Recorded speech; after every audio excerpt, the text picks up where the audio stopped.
Hello and welcome back. This is episode 4 of my vlog series about creating the art for a 2D video game.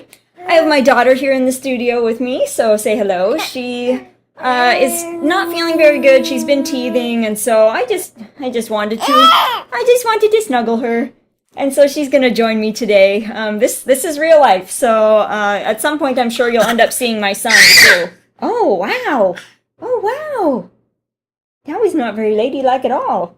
So I debated about what I was going to share with you today, and I think we've covered most of the tools already in the player character's inventory. Like, we've gone over the watering can and the hoe and the sickle. No, not the sickle. Pickaxe. The pickaxe and the axe. And there's just one more in there. There's a hammer. So I thought today it'd be kind of cool to show you building and crafting. So I'm going to show you some of the sprites that we've made so far that are buildable. And then again, more gameplay.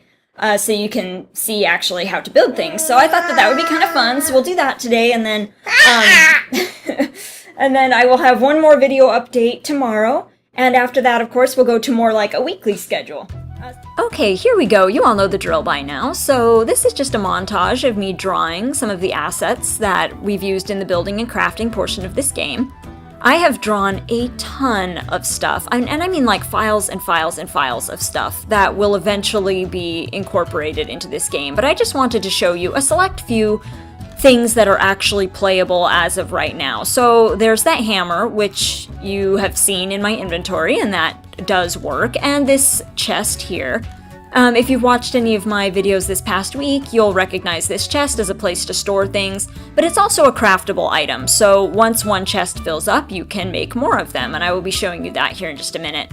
There's also this hovel here, so if you want peasants to move into your kingdom, and you do because you are royalty and you don't want to keep doing all this grunt work like taking care of your fields and taking care of animals by yourself, then you have to provide places for your peasants to live. Now, nothing says that they have to be nice places for your peasants to live. You just have to have a place that you can sort of stick their warm bodies, so these hovels fit the bill. You can stick 4 peasants in each hovel. And right now I am making also the foundation for the hovels, which will make a lot more sense when I show you how things are actually built here in a moment, but just know that those have to be in 2 pieces. Also here I am making some of the furnishings, as it were, for the hovels. I'm not a monster. I wanted the peasants to have something other than the cold hard ground to sleep on, so I'm making them a straw bed here, which is probably infested with lice and smallpox and things like that. There's also this washstand and pitcher because hygiene is important, kids. And also there's this potbelly stove here, because like I said, I'm not a monster and I did not want our peasants to freeze to death in the winter. And I actually really enjoyed drawing that little stove. I don't know what it was about it, it's just so cute. I've never drawn one before, but that's the great thing about games. You get a chance to draw things you would never draw otherwise. Okay, here we are in our familiar kingdom, and this is where I'm going to show you all of that stuff that I just drew in-game.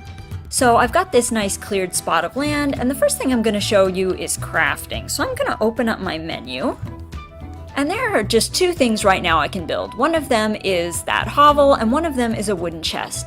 And if you look over here, you can see the cost of building each of these things. In my inventory at the moment, I have 6 pieces of lumber.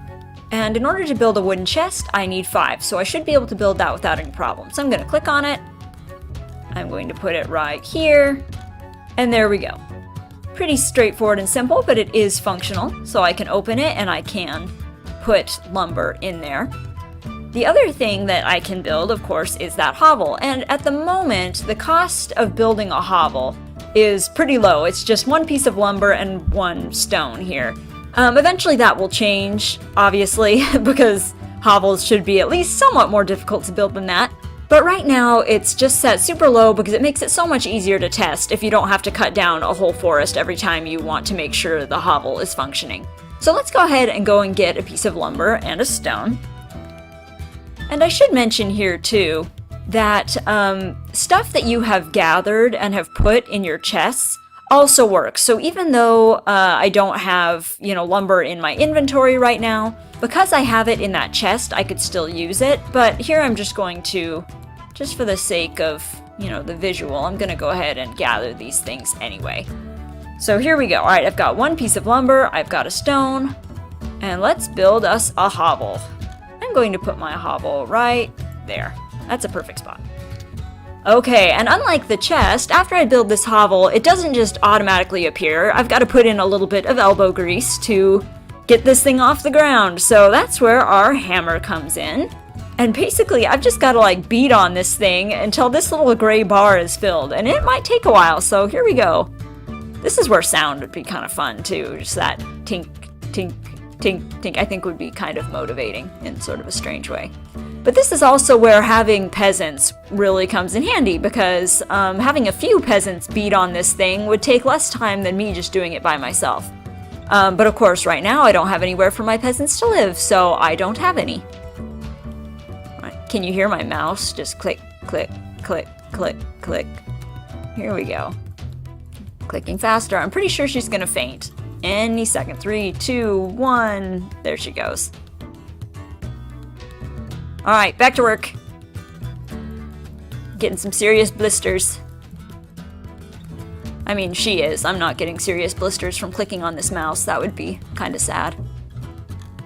Click, click, click, click, click, click. Oh, so close now. So close. I should probably speed this up, but I don't think I will. I think I'm going to make you suffer along with me. You're going to watch this in real time. So close, so close, so close.